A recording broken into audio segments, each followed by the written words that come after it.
बिस्मिल्लाहिर्रहमानिर्रहीम। अस्सलामुअलैकुम। आप देख रहे हैं डीडीपी एनालिटिका। आज 5 जनवरी और हम मना रहे थे, आज पूरा दिन यही बातचीत रही। कश्मीर के अंदर कश्मीरियों का हक इस्तिस्वाब राय, हक खुद इरादी हर फर्द का हक है और इसी तरह कश्मीरियों का भी हक है। और 5 जनवरी इस वजह से कि ये हक उनका तस्लीम किया गया था यूनाइटेड नेशन में, और 5 जनवरी 1949 को सिक्योरिटी काउंसिल ने एक रेजोल्यूशन पास की जिसके तहत ये तस्लीम किया गया कि कश्मीरियों को हक खुद इरादी दिया जाएगा। और ये भारत ने खुद तजवीज़ किया, खुद तस्लीम किया उन्होंने, और इसकी कई दफ़ा यकीन दहानी कराई। नेहरू उस ज़माने में पाकिस्तान आए, आके यहाँ पे भी उन्होंने इस पर बातचीत की। और उससे पहले यूनाइटेड नेशन के सिक्योरिटी काउंसिल, यूनाइटेड नेशन के सेक्रेटरी जनरल, वो भी आते रहे यहाँ पे। डॉग हमरशोल्ड उनका नाम था उस ज़माने में। वो विज़िट करते थे और कश्मीर के मामले में उन्होंने बड़ी कोशिश की कि दोनों मुल्कों का कुछ अरेंजमेंट तय हो जाए और वहाँ पे कश्मीर के अंदर इस्तिस्वाब राय कराया जाए।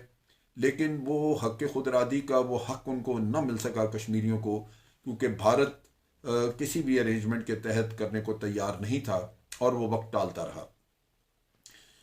पाकिस्तान ने 3 जंगें कश्मीर के मामले में लड़ी हैं, आपको पता है। हमारी 1948 की जंग है, फिर उसके बाद आप देखिए 1965 की कश्मीर पे जंग है, फिर आपने कारगिल की जंग भी देखी। और पाकिस्तान, बावजूद इसके कि वो जंगें नतीजा खेज इस तरह साबित नहीं हुई, पाकिस्तान का पलड़ा भारी रहा। और 1948 में आपने काफ़ी सारा इलाका आज़ाद कराया, लेकिन यूनाइटेड नेशन की करारदादों की वजह से जंग रोकनी पड़ी। 1965 में भी यही हुआ और आपका एक तरह की फतह थी आपकी, जो दुनिया ने मानी। इंटरनेशनल मीडिया में आज भी वो सारे जो अखबारों के तराशे हैं वो मौजूद हैं। इसी तरह कारगिल की जंग थी, लेकिन वो भी सियासत की नज़र हो गई। और अब पाकिस्तान बिल्कुल तैयार है। अगर इस चीज़ का हल करने के लिए जंग ही एक हल हुआ या जंग ही एक रास्ता हुआ, तो पाकिस्तान इससे गुरेज नहीं करेगा, क्योंकि कश्मीर बहरसूरत पाकिस्तान का हिस्सा है। कश्मीरी अपने आप को पाकिस्तानी समझते हैं और उनको उनके हकूक दिलवाना पाकिस्तान का फ़र्ज़ है। अब सूरत हाल ये है कि कश्मीर में पिछले साल जब 5 अगस्त को आर्टिकल 370 भारत ने अपने कॉन्स्टिट्यूशन का ख़त्म किया, तो उसके बाद कश्मीरियों को जो कुछ ना कुछ थोड़ी बहुत आज़ादी थी, वो खुद मुख्तारी उनकी बिल्कुल ख़त्म हो गई। और उस वक्त के बाद से ये काफ़ी जबर तशद्दुद कश्मीर में किया जा रहा है, जिससे कश्मीरियों को बहुत ज़्यादा जानी माली नुकसान उठाना पड़ा और उनके तमाम लीडर जो हैं वो जेल में डाल दिए गए हैं। ये सिलसिला रुकने वाला नहीं। पाकिस्तान ने मुज़ाकरात के ज़रिए बहुत कोशिश की। पाकिस्तान ने ह्यूमन राइट्स के इशूज़ जो हैं वो भी दुनिया में मुख्तलिफ़ जगहों पे उठाए। 1971 की जंग के बाद जब शिमला मुआहदा हुआ, तो उस वक्त ये एक बायलैटरल सा मसला बन गया। तय ये हुआ कि दोनों मुल्क बैठ के मुज़ाकरात से मामला हल करेंगे, लेकिन आपने देखा कि मुज़ाकरात तो कामयाबी की तरफ क्या जाने थे, मुज़ाकरात ही ना हो सके। भारत किसी न किसी बहाने उन मुज़ाकरात से जान चुराता रहा। 1971 से लेके आज दिन तक कश्मीर के मामले में कोई फैसला कुन बातचीत ना हो सकी। और यही वो वजह है जिसकी वजह से खित्ते का अमन तबाह हुआ, खित्ते का अमन ख़तरे में रहा।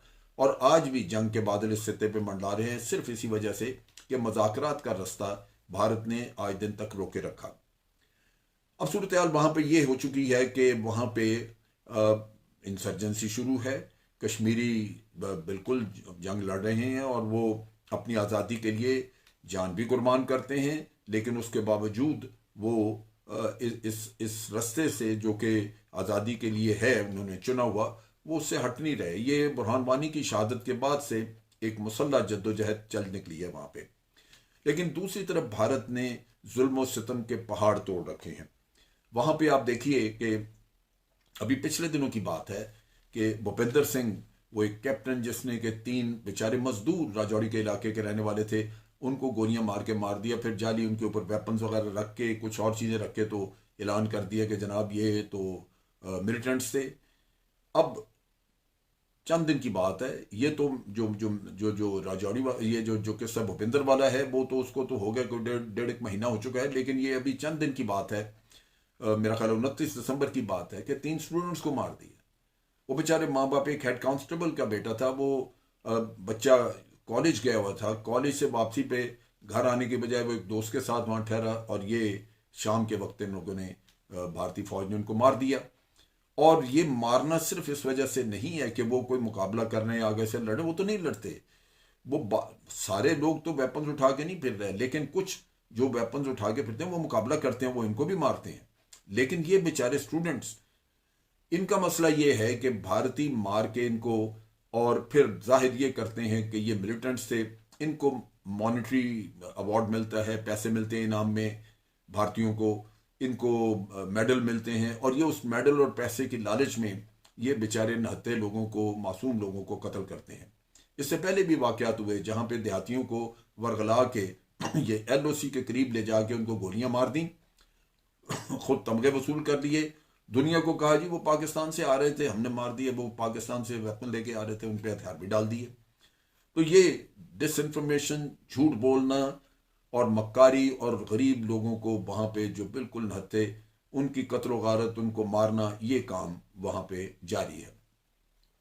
इन हालात में पाकिस्तान ने आवाज़ उठाई उनकी, और हमने बहुत हद तक दुनिया को ये बताया कि ये यहाँ पे जुल्म हो रहा है। और आपको याद होगा कि 1.5-2 साल पहले की बात है कि ह्यूमन राइट्स जो ऑर्गेनाइजेशन है यूनाइटेड नेशन की, उन्होंने एक बड़ी कॉम्प्रिहेंसिव रिपोर्ट जारी की, और BBC का भी इसी तरह एक रिपोर्ट जो उन्होंने तैयार की, वहाँ पे ह्यूमन राइट वायलेशन का कोई यानी ऐसी चीज़ नहीं है जो छुपी हो वो किसी की नज़र से, वो सब दुनिया ने देखी। और इन चीज़ों को देख के तो उसके ऊपर ना सिर्फ कंडेमनेशन हुई, बल्कि एक फैक्ट फाइंडिंग मिशन की बात की गई कि वहाँ जाना चाहिए, लेकिन भारत ने आज दिन तक उनको नहीं आने दिया, और नतीजा ये कि वो दुनिया से छुपा रहा है। पाकिस्तान ने हमेशा कहा है कि यहाँ पे पाकिस्तान की साइड पे, कश्मीर पे कोई भी फैक्ट फाइंडिंग मिशन आना चाहे आ जाए, वो आके देखें, पाकिस्तान की तरफ छुपाने का कुछ नहीं, लेकिन भारत की तरफ छुपाने को सब कुछ है।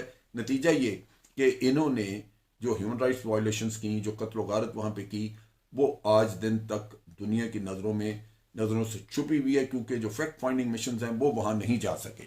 अब होना क्या चाहिए? बात यह है कि कश्मीरियों को बड़े पैमाने पे पहले तो हथियार उठाने चाहिए। कश्मीरियों की आवाज़ पाकिस्तान है, हमें दुनिया में उनकी आवाज़ उठानी चाहिए, लेकिन कश्मीरियों को भी अपनी सफ़ों में उन लोगों को देखना चाहिए जो उनके लीडर बने हुए हैं, लेकिन उन्होंने हमेशा कश्मीरियों से गद्दारी की। 2-4 ख़ानदान हैं, उन लोगों का तो वहाँ पे उनकी ज़िंदगी अजीरन होनी चाहिए, उनको कोई मुंह न लगाए। वो फिर ये गुप्कार के वो एक एग्रीमेंट के तहत वो फिर एक्टिव हो चुके हुए हैं। तो जब तक आपकी अपनी सफ़ों में गद्दार मौजूद हैं, वो हमेशा भारत के साथ मिलके उसको कोई ना कोई रास्ता दे देंगे। नतीजा ये कि आपकी कोशिश जो है वो ज़ाया जाएगी।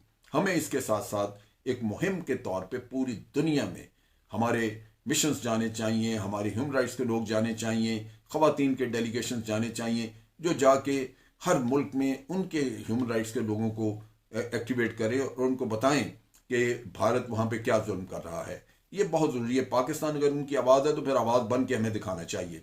उसके साथ साथ कश्मीरियों का जो हक, मैंने जिसका जिक्र किया कि उनको हथियार उठाने का हक है, ये यूनाइटेड नेशन में हमें बताना चाहिए कि उनके चार्टर के तहत कश्मीरियों को ये राइट हासिल है कि वो हथियार उठाएं और अपने दिफा में गासिब जो फौज है वहाँ पे उसका मुकाबला करें। ये काम करना बहुत ज़रूरी है उनको उनका हक दिलाने के लिए, क्योंकि इस तरह उनकी एक लेजिटमेसी होनी चाहिए। जो वो जद्दोजहद करें वो लेजिटमेट जद्दोजहद है और लेजिटमेसी उसको मिलनी चाहिए। फिर पाकिस्तान को दुनिया को बताने के लिए हमारे मीडिया का रोल है। मीडिया में बड़ा कम इन चीज़ों पर डिस्कशन होती है, लेकिन क्या पैमरा तमाम चैनल्स के ऊपर यह पाबंदी नहीं लगा सकता कि वो लेट नाइट इंग्लिश में प्रोग्राम करें जो कश्मीर से रिलेटेड हों, जो हमारी फॉरेन पॉलिसी से रिलेटेड हों? ये रोज़ हर रात 2-3 घंटे का प्रोग्राम लेट नाइट किया जा सकता है, बजाय इसके कि ये अपने प्रोग्राम रिपीट करें। जो सुबह के रिकॉर्डर हैं वो रात चल रहे होते हैं, कैमरा उनको वहाँ पे चलाए। ये मुल्क की खिदमत भी है, और दूसरी तरफ ये है कि ये एक हमारा कौमी फरीज़ा, और उसके साथ साथ ये काम करना ज़रूरी है, क्योंकि लाइसेंस गवर्नमेंट ने जो दिए हैं वो मुल्क के मुफाद के लिए इस्तेमाल होने चाहिए। तो इन इन कोशिशों के साथ आप अपने इस केस को बेहतर प्रोजेक्ट कर सकेंगे। और आखिर में मैं ये कहूँगा कि पाकिस्तान के लोगों को, पाकिस्तान की अफवाज को एक जहाद के लिए हर वक्त तैयार रहना चाहिए, एक जंग के लिए हर वक्त तैयार रहना चाहिए। क्यों कि कश्मीरियों को हक खुद इरादी दिलवाना ना सिर्फ हमारा अखलाकी फ़र्ज़ है, बल्कि हमारे कायद ने कहा था कि कश्मीर हमारी शरग़ है, और अगर ये है तो फिर उसको बचाना हम सब की जिम्मेदारी है। अफवाज पाकिस्तान जिंदाबाद, पाकिस्तान पाइंदाबाद।